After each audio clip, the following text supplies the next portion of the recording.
So in this session, we'll be talking about Linux at Microsoft. So just kind of the spread of products and services that Microsoft is doing with Linux today. We'll be talking about what enterprises are looking for in the cloud, and we'll also talk about some customer scenarios, some examples of customers that are using Azure. In all these cases, mixed with Windows and Linux. Then we'll be demoing a bunch of tools that enable Linux workloads in Azure. So we'll talk about provisioning, managing, scaling workloads, and then backup and restore. And then when we wrap up, we'll provide some links to resources that cover some of the things we've done. So this is we'll be covering quite a bit in this session. We won't be going too deeply into anything. We'll have some high-level topics, and then we've got a couple of places where we'll dive just a little deep and show you how you can get deeper and learn more.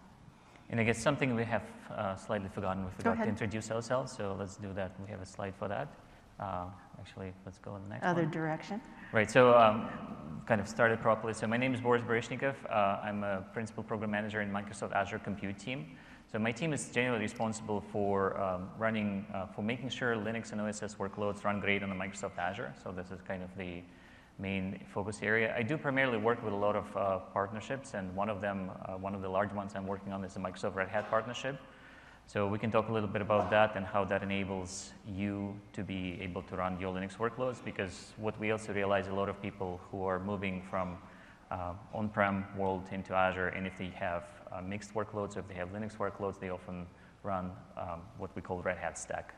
And one of the examples we're going to be using in a demo, Red Hat OpenShift, will be basically an example of such workload. I was previously in the data platform group working on the managed Azure SQL database, and prior to that in the SQL Server product. Kay, back to you. Yeah, so I am also a principal program manager. I work in the enterprise open source group at Microsoft. So our team does the Linux kernel development work, Linux integration services, if some of you know that. But our team works with a lot of the Linux distro vendors to make sure that their products, their distribution releases, work well in Azure. So I was at Microsoft for a lot of years, 13 years, from 1990 to 2003, and then I left, and I spent a lot of time working on Linux, building custom Linux distributions, and then I came back just in February, and there's been a big change in the way that Microsoft has thought about Linux during that time. It's great to see how it's embracing it. And one thing I will add, so if you don't get to answer your question either during the session or after the session, so feel free to find us at the Expo Center booth area, so Azure Compute area in the Microsoft booth, or you can email us directly, so those two emails, so borisb@Microsoft or kw@Microsoft, for questions that we probably won't be able to answer, in case we're not able to answer them.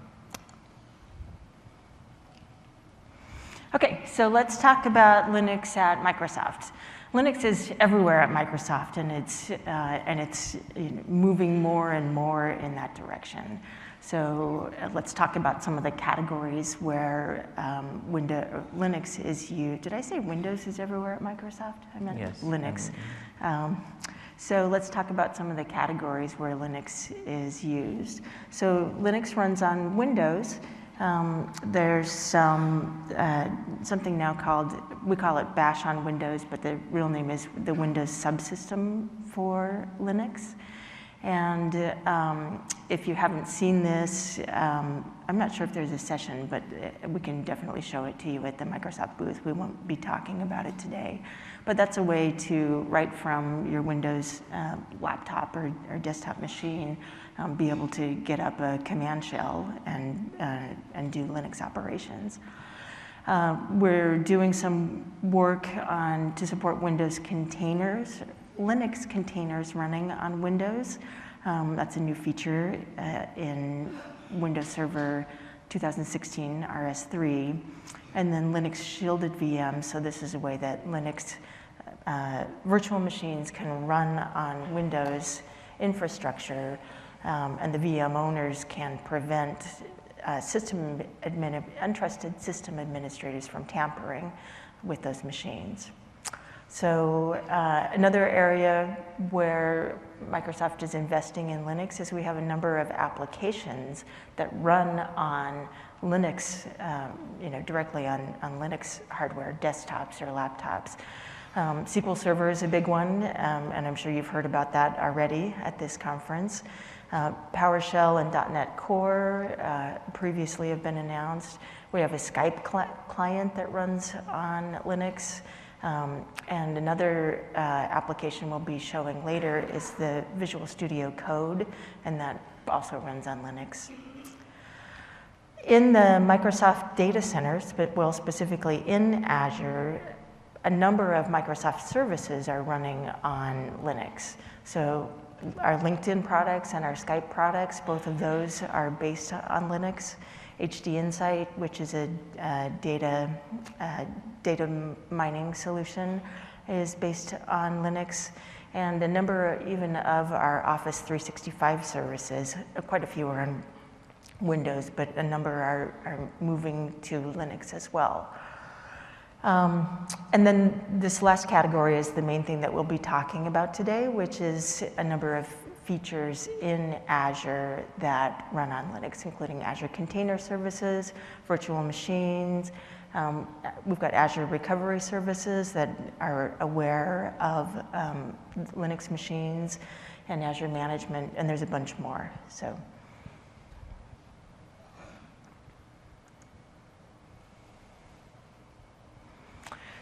Linux and Azure, Boris and I were talking about this yesterday, and we have we've got tens of thousands of customers, we think, that are running Linux workloads on Azure.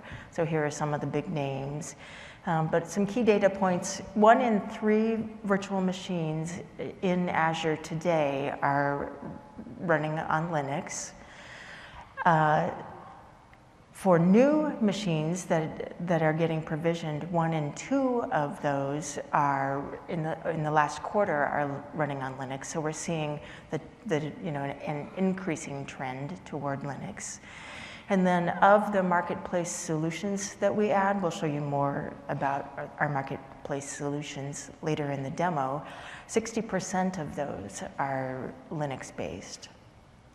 So, and one thing I will add to this slide, so you see a lot of logos on this slide, so part of the reasons we put that up, so if you go, and Kay will be talking about this a little bit more about a couple of specific case studies, so you can go and find, and we have a link in the resources slide at the very end, you can go find the case studies that refer to these companies who were successfully running Linux workloads on the Azure. So that might be an example for you to A, look at the different technologies they're using in Azure, or B, trying to convince your own team to move to the cloud-based workloads or migrating your own workloads.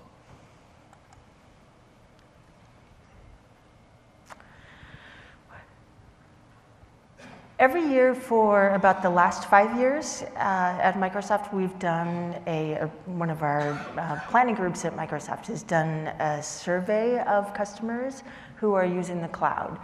And this survey is done across Azure and AWS, as well as Google. And it's just for us to try to understand what customers are doing, and it helps us understand what products we should be building as well. So just a quick summary of that. We've got kind of 5 segments of customers, or customers who are using the cloud fall into 5 segments. One of those is, I want to be big, details TBD. So these are generally startup companies, and they're not sure how many resources they're going to be using, and they're looking for the flexibility and the latest tooling, and they just want to get started building applications. Compute now is a big area, so this is used a lot for scientific applications where they might be doing a big bursty workload and then drawing back after that. And there's a lot going on in the artificial intelligence and data insights as well. Startup speed, enterprise credentials. So these are companies that tend to be maybe small, and medium-sized businesses who want to provide services to enterprises. And so they're looking for privacy, the privacy and the security and a lot of the certifications that are available by using cloud infrastructure. Another category is simple automated cloud. So these are people who might be looking for, they're looking more generally for PaaS solutions, so that they don't need to understand the, maybe not create virtual machines or understand the infrastructure deeply. And some of our services like the web apps, Azure web apps, which you might have heard about, that's one of our newer features, and there'll be discussions about that at Ignite. So those target those type of customers. But the ones that we'll be talking about today is, the second segment we'll be talking about today is adding cloud to the IT toolkit. And so this is a lot of folks, probably like a lot of you here, who are system administrators, who work in IT, maybe know a lot about Windows, starting to move Windows workloads to the cloud, and then as they're doing that, also looking at Linux. So for that set of customers, the things that we hear that they're interested in are migrating on-premise applications to the cloud, developing cloud and on-prem applications, hybrid applications, so they want to keep some things in the data center and have some things move over to cloud resources. They're focusing a lot on internal existing IT applications, and in general they're starting with Windows and then moving to Linux, many of them. So let's take a look at a couple of customer stories around this. So I mentioned that Office 365 is starting to use Linux for some of their newer services and features. And an example of that is the customer platform, Fabrics platform in Office 365. So this is a group that does a lot of understanding customer data. So they can use that for understanding what new features to build, for providing better support to customers, and then it's also used for some data analytics work. So here's, some of you might have seen, if you're Office 365 users, you might have seen this My Analytics feature. And so this is something that arrives in mail once a week, and it tells you things like who your top collaborators were during the last week, how much time you spent on email, how much time you spent in meetings. So all of this is done through a system that they've implemented that runs on Linux. And for this, for their solution, they are using a number of open source components, so Apache, Cassandra, Kafka, and Spark. They use Chef to manage the configurations for their system, and their solution is built on Ubuntu Linux as the base. And then in Azure, they are using Azure Resource Manager templates to deploy or provision their systems. We'll talk about Azure ARM templates and Azure Resource Manager templates later in this presentation. They're using virtual machines, and then they're using a number of the Azure management features. Another example, another customer story, all of these stories that I'm describing to you, again, are at customer.microsoft.com. You can go there and look up any of these or more.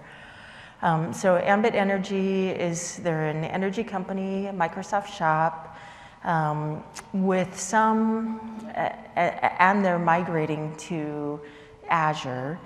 As they're migrating, they're keeping some services in their data center, moving some to Azure.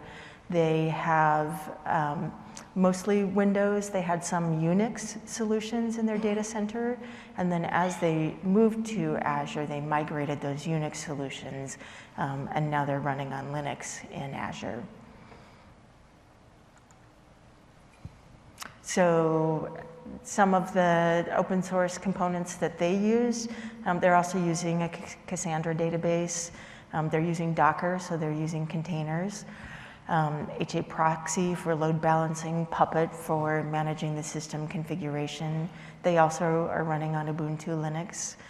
And they're using Azure Container Service, Container Registry, Azure Express Route. Do any of you here use Express Route? A few, okay. So that's a way that you can have private communications between your data center and Azure. And then also using Azure Resource Manager templates.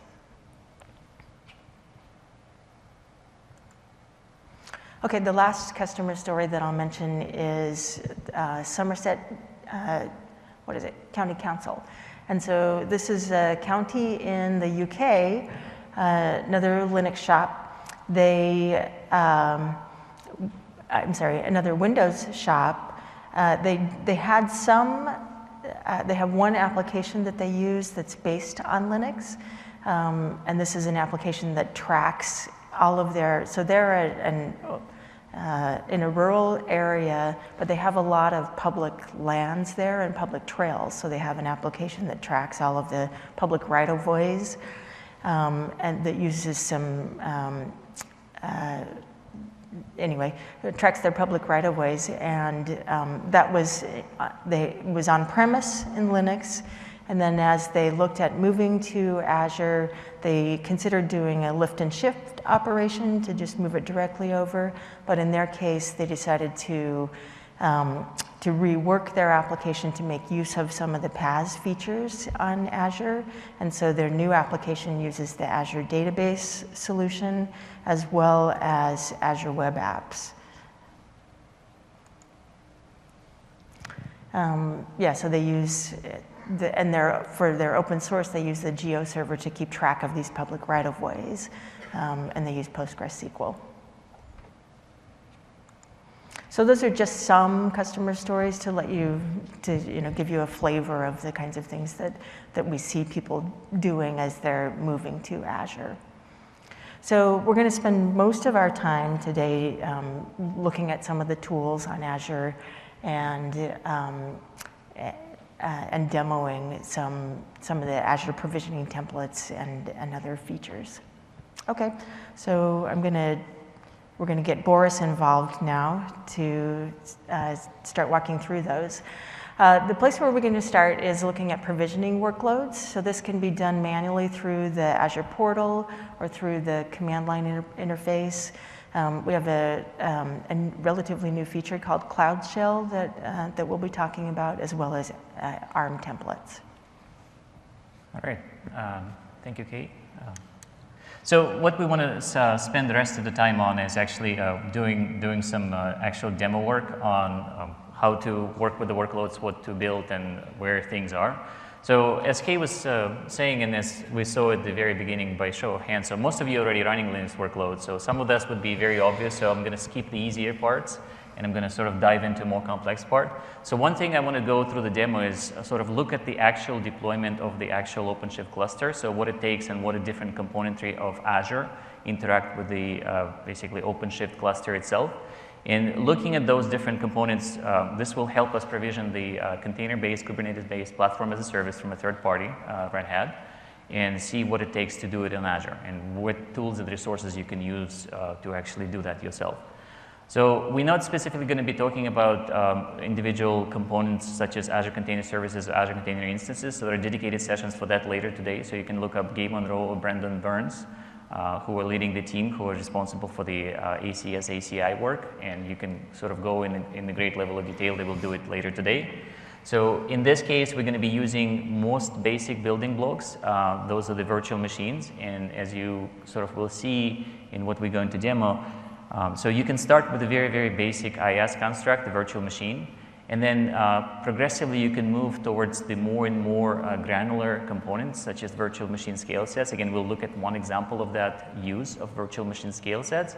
And then you can go all the way to sort of the microservices concept containers by using Azure Container Services or Azure Container Instances or using fully containerized applications. That's where they sort of, and again, I'm saying quote unquote using the microservices concept, the principles of that, what it takes to build an application in the microservices platform.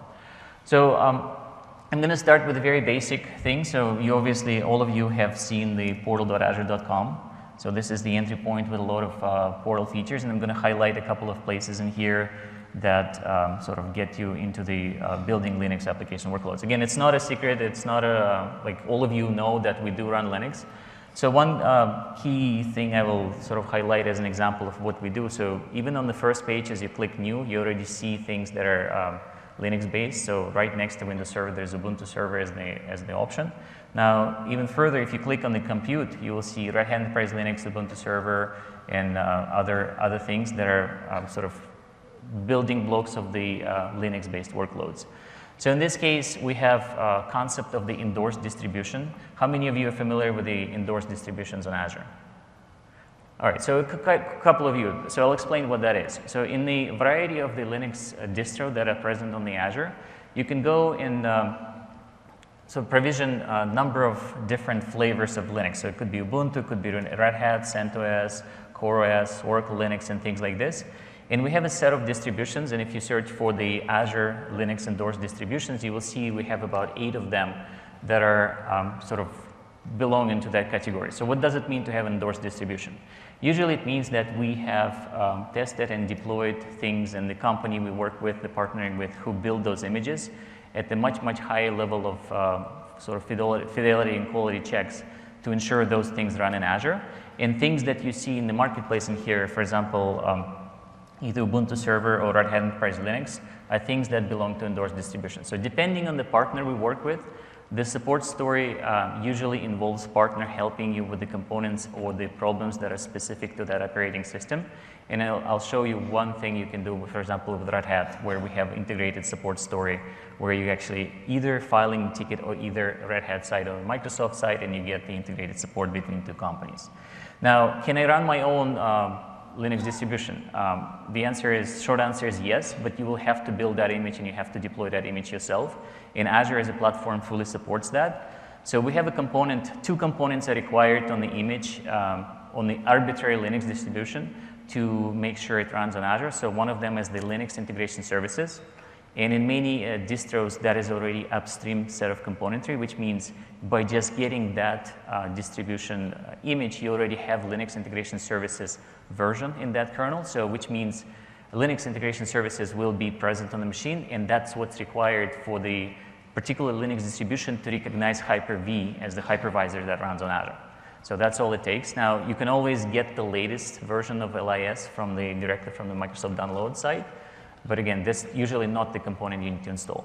The second piece you need to do when you deploy into Azure, you need to install Linux Agent. So Linux Agent is a component that interacts specifically with Azure, that reports status to Azure and does some first provisioning steps.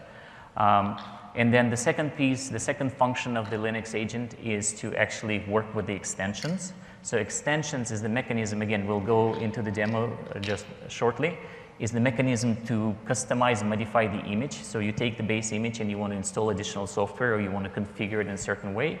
So the Linux agent is a component that will let that code, customizing code, run on that particular VM. So there must be a website somewhere or a web page somewhere that describes what you just described as well? Right. So, and as I said, Azure endorsed Linux distributions. That's the link you would search for, and one of the first doc pages will explain what those are. And if you want to build your own images, so if none of them are listed in here, and again, the versions you've seen here is the versions, as I mentioned, the drivers in the kernel, which means this will be automatically recognized by Hyper-V. You don't really need to install anything. And there's some interesting fact, so for example, we've been running Linux on Hyper-V for many, many years. And just taking that to Azure, that's an additional step, but in many cases, those things will just run. So back to the portal. Again, as you have seen here, that we have a number of Linux distributions. And one thing I want to show you is that we have this cloud console. Again, you may have seen this before, that little sign right in here, the shell prompt. And one thing that it starts in the bash shell. So this is one of the investments our team is doing to actually make it easy for you to build and work with Linux in the Linux native environment. And the other thing that has been announced in the keynotes and Scott keynotes and Corey have been demoing is that there's actually a PowerShell right in here. I'm not going to switch to that. So PowerShell also allows you to work with this environment as well. And one of the other cool things, so it needs a browser. So you literally can do this on the plane, flying with a somewhat poor Wi-Fi, and still work with Azure without having to wait for the UIs of the portal to load up and down. So the one thing that you have on that Cloud Shell, and I'm going to make it slightly bigger, so you can actually run all the tools. Hold on, I need to type correctly, but not enough C's. Hold on, just a second. So Azure Account List, that's what I'm trying to get to. So Azure Account List in this case, because I'm in the portal UI and because I'm logged in right here as myself, it also knows what subscriptions I have access to, and by just doing the Azure Account List, I can see which subscription I'm working with. Again, this is the CLI, Azure CLI, Python-based Azure CLI. This is open source version of it, which you can look at GitHub and work with the Azure Components provisioned VMs. So there are a few other tools in here, so you can run Git. You can run things like Terraform, which is right in there. Again, this is the different DevOps tooling, different tooling that you normally use, and this is already built and pre-installed on the Cloud Shell. And if you go search for the Azure Cloud Shell, you will see the full list of the components. There's Postgres, there's MySQL client tools, allowing you to connect to different databases and work right there in the Cloud Shell. So one other cool thing you can do with the Cloud Shell is, so this is actually backed up by the Azure storage account. And let me make it a little smaller so that I can see my storage accounts. So I'm going to pick the storage accounts in here, and because I know how they named. So the very first time you start cloud storage account, it will create this account name CS with some random number. And if you look in the files, so what you'll see inside of the files in that particular storage account, so you will see folders that are corresponding to the username as they logged in. So a couple of people using in here. And then you have a cloud console where the actual image, where all the data of the Cloud Shell is stored. So the data is actually, as you work on the Cloud Shell, is persisted. And you will be able to sort of use and save logs and anything else you need. So if I go back to my Cloud Shell and just list the directory in here, so one thing you will see is that I have a folder that is called Cloud Drive, pointing to the mounted folder. So if I'm going to change in that, I see the very same Cloud Console folder, and I'm just going to touch the file, just call it ignite. .txt or something like that. So this simply created a file right there in the folder, right? So this is ignite.txt. And if I refresh my web UI, so you see that file is right here in the Cloud Console. So the cool part of this is that you can move files back and forth. You can do a lot of things that kind of make it convenient to work with it. And again, this is one of the examples that we are investing in to make it convenient for you to consume and work with Linux workloads. And again, this works with all of the Azure. This is not uniquely Linux specific. It's just the experience is very natural to the person who's used to the bash shell. So one example I want to show to you is, let's say I want to provision a VM. What does it take? So yes, I can go click new and go through the UIs as you normally do, or you can use the azvm create command. So azvm create command simply takes a couple of parameters.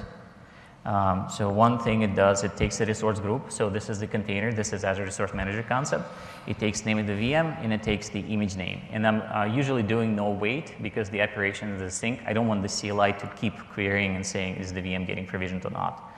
So one thing that you notice is that I referred to the image, and I referred it with a single word.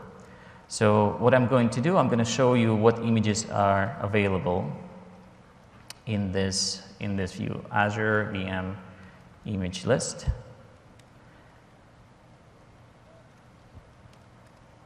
And so that you might not be able to see right away is the command as I'm typing.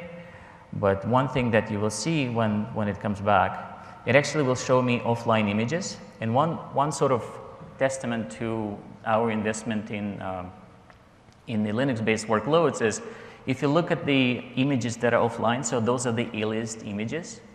You see out of about 12 images, we have 4 of them are Windows Server, and the remaining 1, 2, 3, 4, 5, 6, 7 are Linux-based images. So start with the CentOS, CoreOS, Debian, SUSE, RHEL, and Ubuntu. So those are aliased images, and instead of referring to the full URN image as shown on that column, you can just refer to the alias. Now, getting back my command line as I typed, I'm just going to use Ubuntu VM1 and hit enter.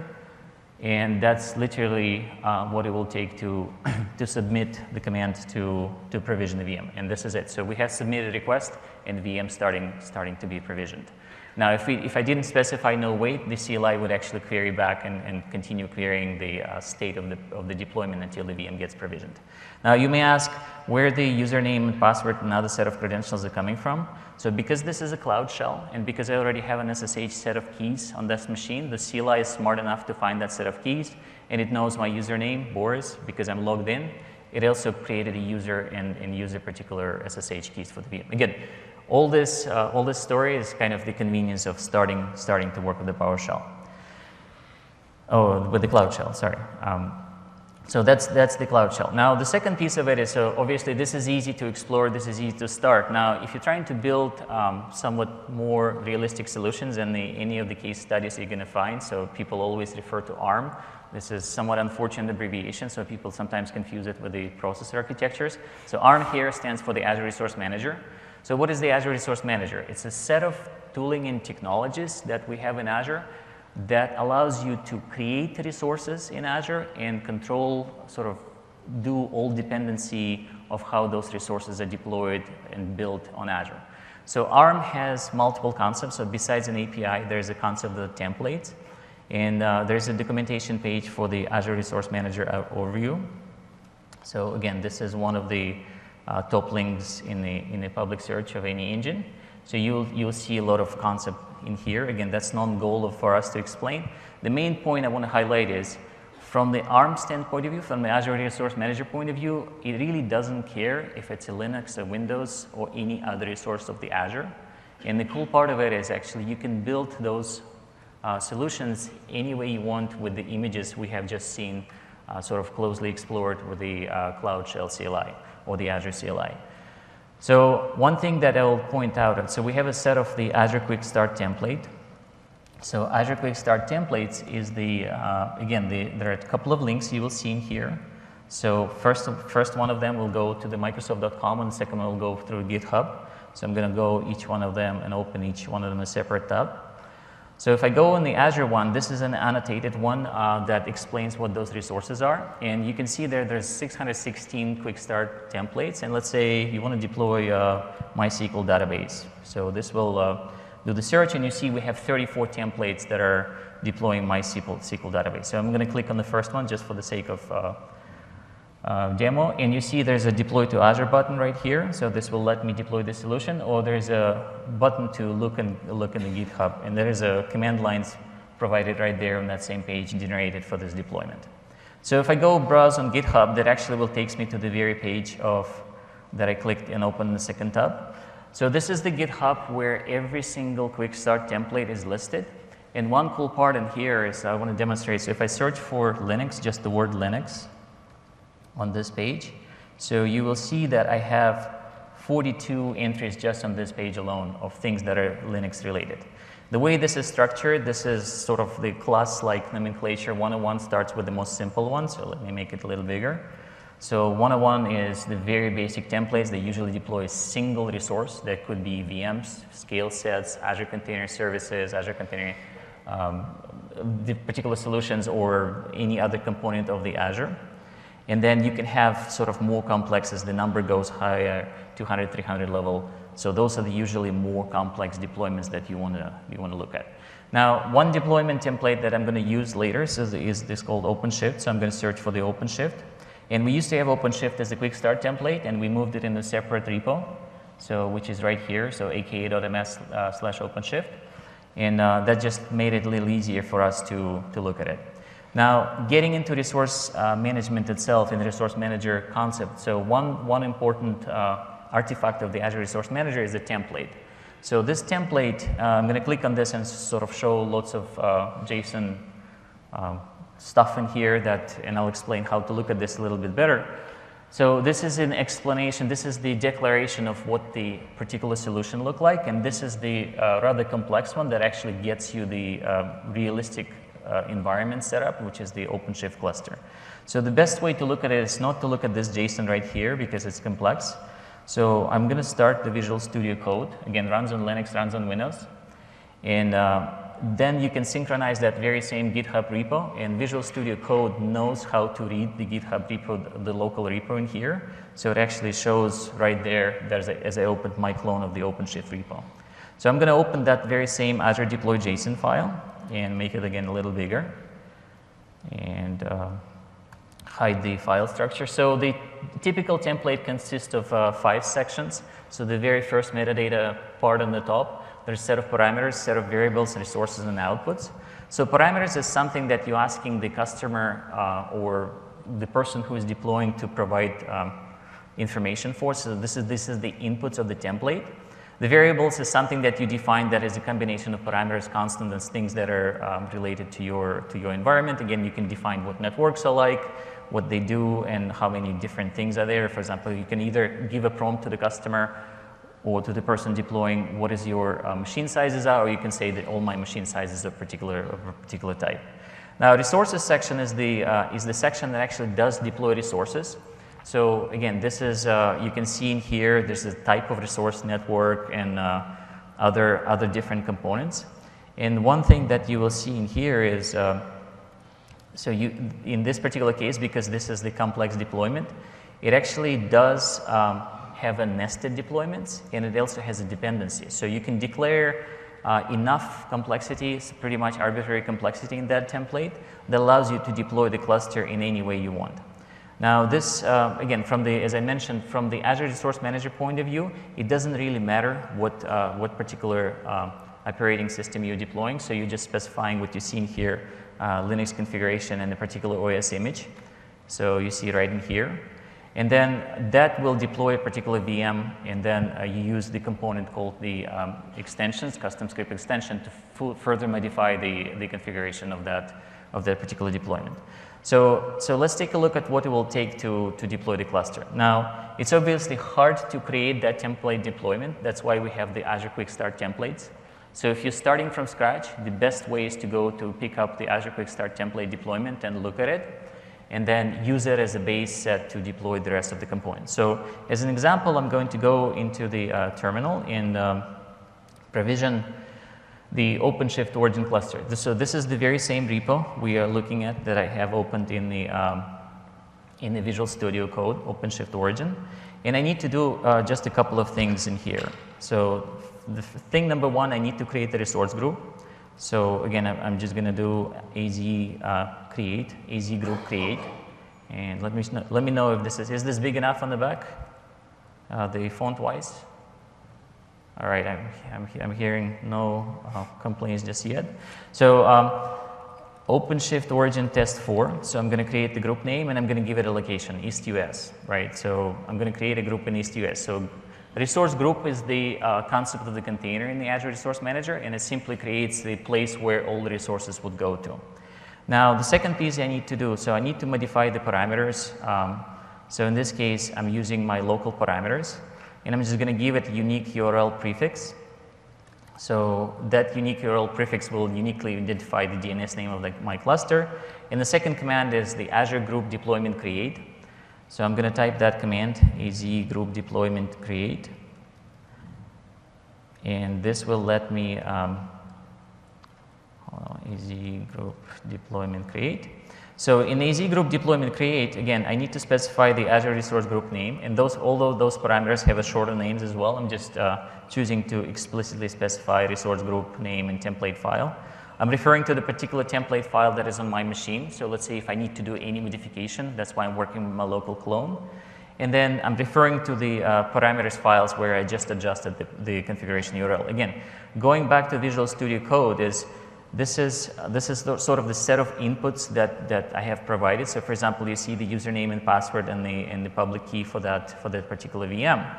And then once I hit this to execute Azure deployment create, so that's literally what it would take to start deployment of the OpenShift cluster. And again, I'm using no wait parameter just to illustrate that I'm not going to wait in this CLI session for the deployment to complete.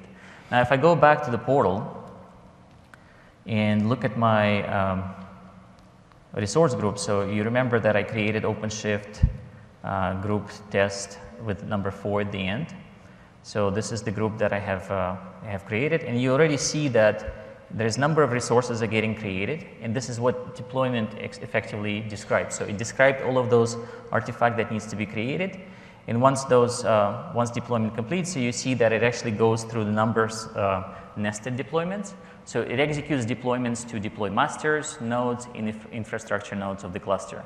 And then once the infrastructure deployment is complete, it will be able to further modify those individual VMs to be able to deploy OpenShift cluster on them.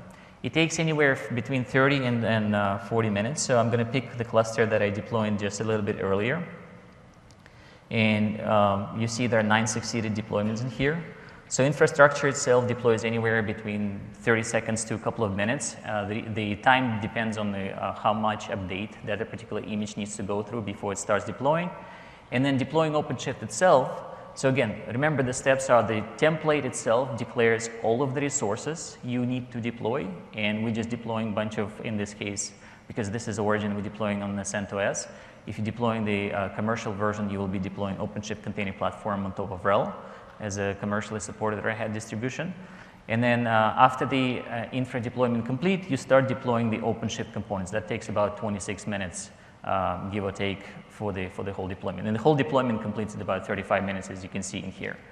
Now, at the end of the 35 minutes, you will have a working OpenShift cluster. So to illustrate what that is, I'm just going to grab one of the outputs. So remember, the last section of the template deployment was the output. So this is just the convenience for me to be able to, instead of figuring out what the URL of the cluster is, to actually just go and grab it from the outputs. Now, if I go click on paste that URL, that should connect me to the cluster I'm in. So I'm getting the warning that this is not a secure connection because this is a self-signed certificate. And this sort of lands me on the OpenShift Origin page. Again, it took 35 minutes. You can do it yourself. And let me log in to show. Again, this is not a goal for us to do a full demonstration of OpenShift, but the reason I sort of picked this as an example is because this is the actual solution that you might find valuable to actually start exploring the, and why am I not seeing that? Hold on. Azure user, and I'm going to type the password that you have seen. And I cannot talk when I'm typing the passwords, otherwise I'm not typing them correctly. So this will get me into OpenShift Origin console. Again, the point I'm trying to illustrate here is that this is more realistic deployment than just going and provisioning VM out of the portal.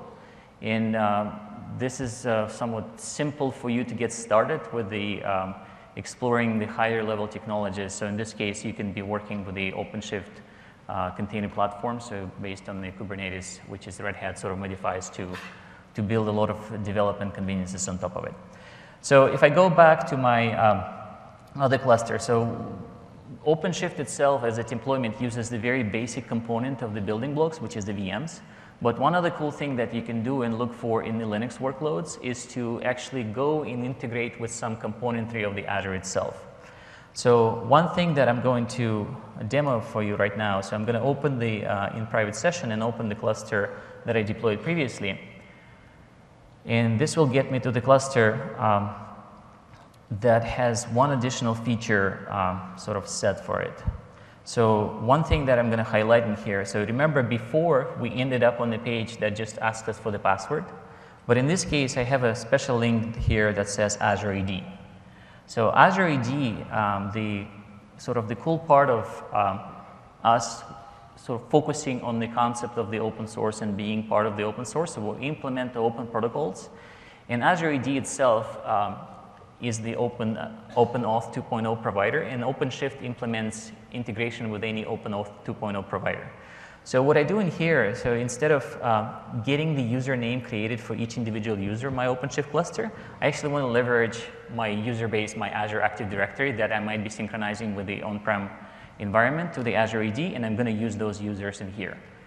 So I'm going to use the, I'm just going to type my corporate email address, so borisb@microsoft.com. And what you see happening here is that actually will take me to the organization sign-in page, right? So I landed up on the Microsoft IT sign-in page, and now I need to type my corp domain password. So as soon as I get into my, for whatever reason, laggy behavior of the browser. Okay. And what happens here is that because Microsoft IT enforces two-factor authentication, I need to provide the second factor authentication on my phone.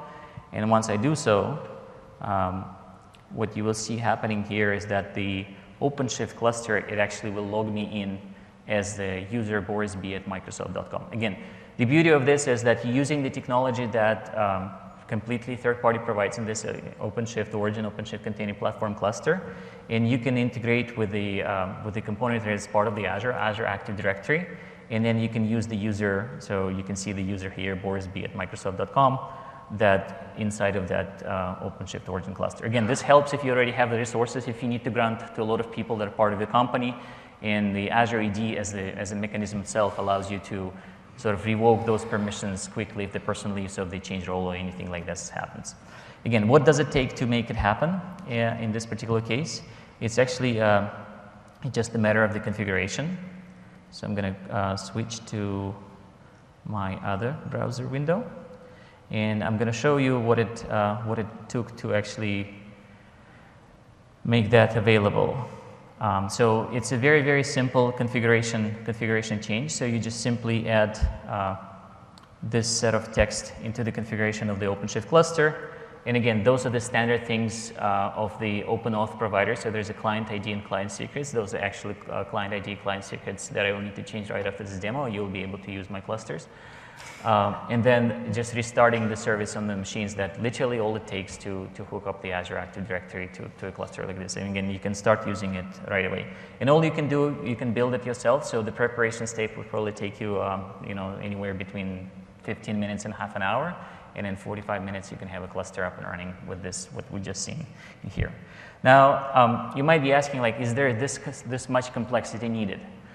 So what we're doing in here is that we're actually showing you that you have full control on what different things are, and you have you can modify it and you can actually fine-tune it to a very, very high degree of what your particular application is, whatever the workload, whatever the set of particular technologies you might be using. But let's say you want to start easy and you don't have that patience to go and implement all of this.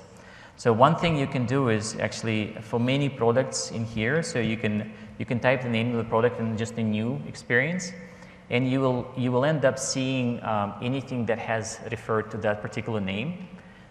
So in this case, we were demoing OpenShift, so I'm going to show OpenShift here as well. So I'm seeing more than what you will see if you actually type it yourself right now. So I'm seeing all the staged components, which is not publicly available, but this is the one that will show up for you. So OpenShift Container Platform.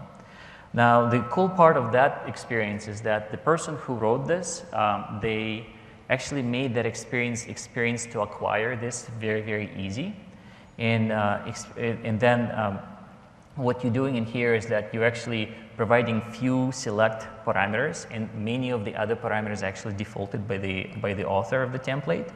So I'm going to copy SSH key to show you how easy that is, and kind of show you what you can do with that as well. So I'm copying the SSH key, and I'm going to provide that SSH key as the input parameter in here. And let's provision in West US. So in this case, it asks me where my private key is. So OpenShift RG1, OpenShift key vault. This is where my keys are. And OpenShift private key 1. So those are the 3 parameters I need to provide. And then one thing, because this is a bring your own license restriction, so I can do it asks me for the password to the cluster itself. Again, I need to provide that password. And then it asks me for Red Hat subscription username and password. So this what allows me to entitle this machine to actually get things in here. Now, in this case, I'm just going to provide some information. And what you will see in here is that when you get to this summary, so this step in the marketplace actually verified that you have enough resources, and then you can actually provision that resource in your subscription. But one cool thing I wanted to show you, and that's the reason I was typing all those parameters, there's this link that people often overlook. There's download template and parameters link at the very bottom of that experience. So what you don't have to do, you don't have to actually provision this. You can go and look at what template got generated as part of that experience of you typing all the parameters. Again, the secret parameters will be excluded from here, but it will also show you what exactly has been provisioned in this particular template, and you can use it as an example of building your own. Again, you can go pick something from the marketplace and then go look for it in terms of the implementation. So one other thing I want to show you before we sort of move on to the management topics is you can go and look at the things, look at the components. So some of the people, some of the partners we work with, they choose to integrate with the high-level concepts. So OpenShift Container Platform, OpenShift Origin builds on the most basic blocks, which is the VMs. And things like there's somebody else we're working with, the Couchbase, they actually use the concept of the virtual machine scale sets. So virtual machine scale set is the something that allows you to get the same number of the same VMs and scale them up and down depending on the load or depending on the other rules you may have. And the cool part of it is this sort of encapsulates this concept of the pets versus cattle. So pets are your individual VMs. Each one of them have a name, each one of them have a unique configuration, and sort of you care about each one of them individually if one of them fails. Now for the VMSS, all you care about is that you have a similar number of identical VMs, let's say 10, and you can scale them up and down depending on what they are. So again, very basic, very simple experience here to provision it. So I'm not going to go through that experience right now. So you have seen it in the case of the OpenShift cluster. But what I'm going to tell you is, so I have a cluster in here. And that cluster, again, completed deployment, you can see that actually it takes about 6 minutes to deploy, 7 minutes to deploy the OpenShift Couchbase cluster. And this is all in this template. So what I'm going to do, I'm going to grab the URL for that cluster and open that cluster to log in the Couchbase itself. So this is my Azure user as before, and a different password.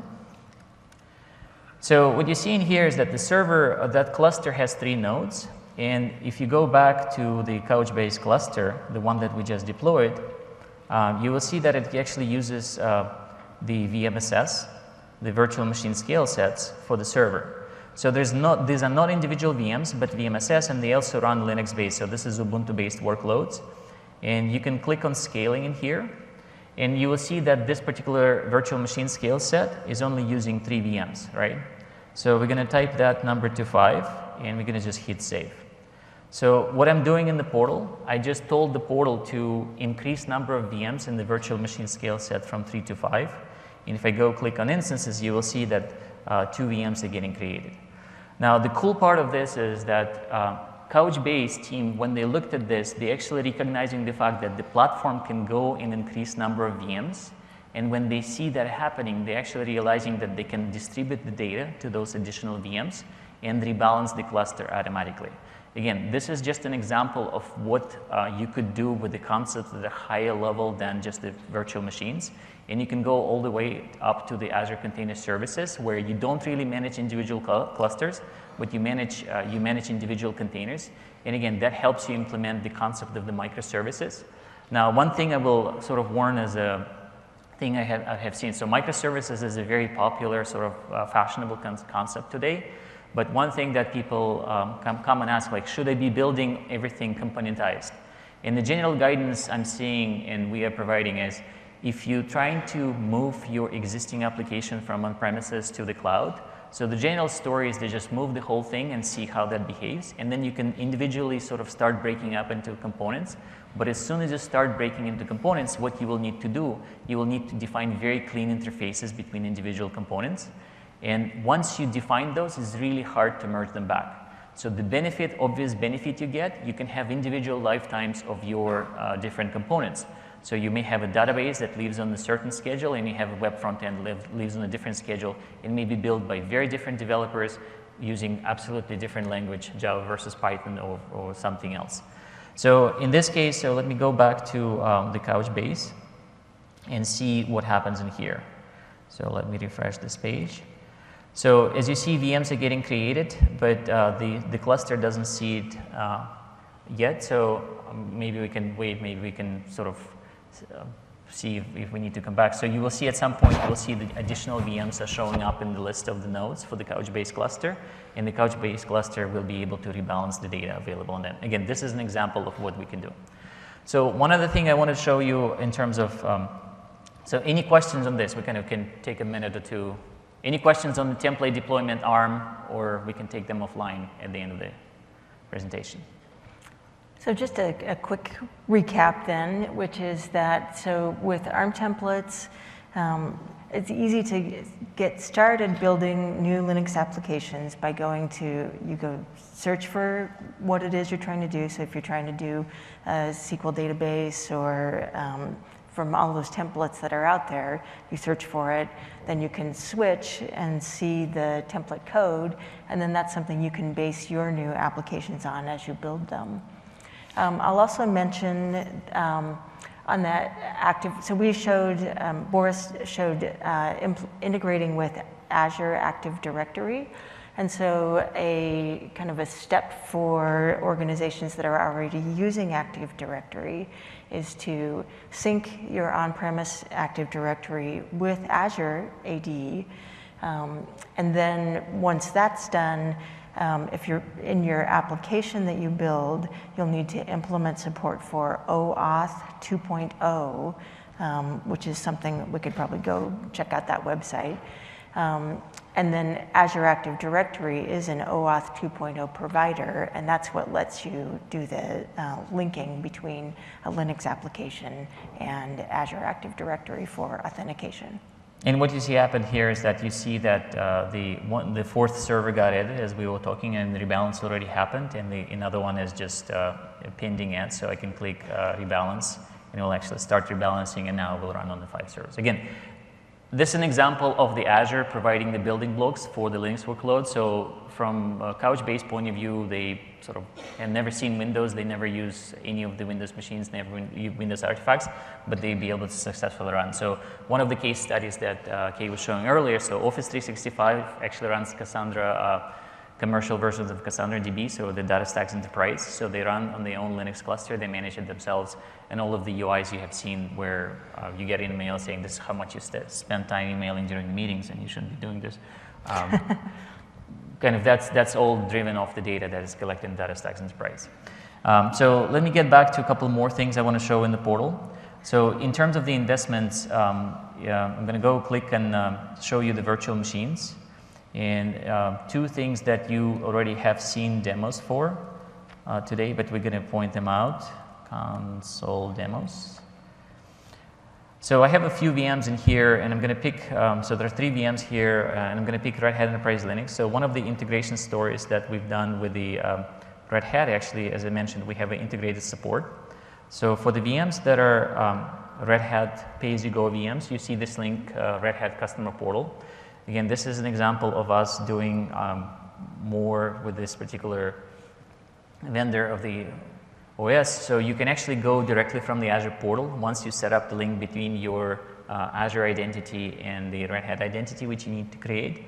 And you will be able to actually go and land in a Red Hat customer portal. So you can see accessredhat.com, where you can file support cases and do things directly with Red Hat as well. Again, this hopefully will give you an idea that we do invest heavily in the partnerships like this, and we're trying to sort of make the experiences of support for you much, much easier. So you don't have to worry that, hey, if I run something that you do not support, whom do I call and who is going to be, like, would we be pointing fingers at each other saying this is his problem versus mine. So that's one example. The other set of examples, so yes, there is a set of the open source software that is not commercially based, that is a community supported. So whenever you run something that is a community supported, most likely you'll get best effort support from the Azure support. But at the same time, you will be able to get the platform up and running. So, and then the second piece, again, the Corey Sanders demoed this yesterday, and you have seen this in the keynote. So it's not enabled on my subscription, but I have this in here. So the serial console itself, it's built, it connects to it's a bidirectional serial console that allows you to interact with the machine as you're trying, let's say if you have a boot problem or if you have any other problem, before machine is up and running, before you can log in the machine. Again, this is another example of the investments we're doing in the Linux area. Now with that, let me switch into some management capabilities in this case, and I want to show you how you can do the backups. So one of the important aspects of the enterprise workloads is being able to actually protect and do the disaster recovery for your workloads. So I'm going to take one of the OpenShift clusters we just deployed, and let's say take number 2 as an example, and click on one of the VMs that I know hasn't been yet backed up. So let me pick the number 2. So what you do in here is that if you click on the, again, if you click on the management of that VM on the operations section, so what you can do in here is you can actually enable backup, and what I'm trying to show here is that it's literally once the machine is up and running and you have the Azure Service Recovery Vault already set up, so you enable backup in here, and then that will sort of initiate backup for that VM. Now if I go and look at the Azure Service Recovery Vaults, so I'm just going to type recovery vaults, and you will see that one of them, the one that I just used, already has some items being backed up. So you have a couple of VMs in here. So if I click on the Azure Virtual Machine, so you'll see that this is the VM I just added, the -0. So it's waiting for initial backup. I actually added number 2, so this was added just before the session. And then this one we added yesterday. So if I click on this, you will see that I already have a couple of backups. So one we forced at the very beginning, and the second one we probably happened on the regular schedule. So what you do in here is that you can actually say, I want to do either restore VM to this endpoint. So let's say something happened, and this is a Linux VM. Again, the point here is that we don't see, there's no difference from the Azure Service Recovery if it's a Linux or Windows VM. Or you can do the file recovery. In this case, it will let you download the script and mount this particular recovery point as a data disk, and then use that mounted disk to recover individual files. So for example, you can pull individual files out of the machine to be able to restore that as well. And now we just enabled another machine for this as well. So that will show this as a third item in that vault. So then the similar features, again, we didn't want to focus very much attention on, but I want to point out is the Azure Security Center. So Azure Security Center is the set of the technologies in here that allows you to enable and monitor your machines and the subscription. And unlike the backup, so this is the proactive monitoring. Backup you need to enroll machines into, and this will let you actually start running the backup. In this case, there are machines for the Azure Security Center, so the machines getting monitored is getting provisioned. And you can see some of them have exclamation mark in here as a system update. So let me pick, let's say, one of them, rel destroyable. And what you see in here is that you will get a set of recommendations. And there's a number of recommendations here is that there's security updates and things like this. So when I click on this, it will get me a list of updates that the Security Center determined that needs to be applied. And I'm just going to click on maybe one of them.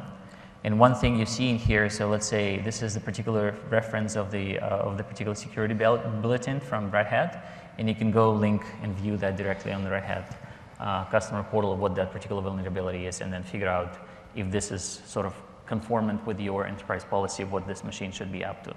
So again, those are the those two couple of things is, and you briefly saw things related to log analytics. So it allows you to get VMs managed and backed up and monitored by Azure, and this works equally well for Azure for the Linux machines and the Windows machine. So why don't we go back to our closing comments? So let me switch you to. Yeah. Oh. Okay, so let's see, here we go. So we talked about Azure Resource Manager templates. We talked about some of the features, backup and restore. The one thing that we didn't do a demo of, and we won't, but I thought I'd touch on that before we wrap up, because it's very important, as we heard from customers, is hybrid support. So we did talk briefly about identity and how you can have an identity, local Active Directory, and then be able to get that to the cloud and use it for your applications. Another thing that we've heard that customers use a lot is Azure Express Route, and that gives you fast, reliable connections and fast, reliable private connections to Azure. And then the third area, which you're hearing a lot about at this conference, is Azure Stack, and there are a number of other presentations. And so with Azure Stack, you can get that hybrid solution and have completely consistent applications between on-premise and the cloud. So that covers the topics, our topics for today. Key takeaways, Microsoft is investing a lot in Linux, not only for customer applications, but we're using it to develop and support our own applications. Linux is a first-class citizen in Azure, and we're innovating and we're providing results that you can count on. We are, let's see. Yeah, so we've shown that there are a lot of services in Azure that you can use to build your enterprise-grade applications. And you can get started with all of this from, if you go to azure.com/Linux, there'll be a lot of information about what the support is for Linux in Azure. You can also, if you guys are, for any of you who are not currently using Azure, you can get a free subscription to get started and play around with the Azure features. Okay. So we just wanted to show the resources slide. So if you want to, I guess, picture a bunch of links in here. So this deck would also be available. So those are the few things that we talked about today, and the entry points to those things, the OpenShift, Azure Recovery Service, Azure Resource Manager, as well as the ability to get a free trial or look at what we have for Linux virtual machines or the customer case studies we mentioned today. So I think that's pretty much completes it. So yeah. We have about 5 minutes for questions. You feel free to stop by the session or stop by the booth if we don't get to answer a session. Thank you.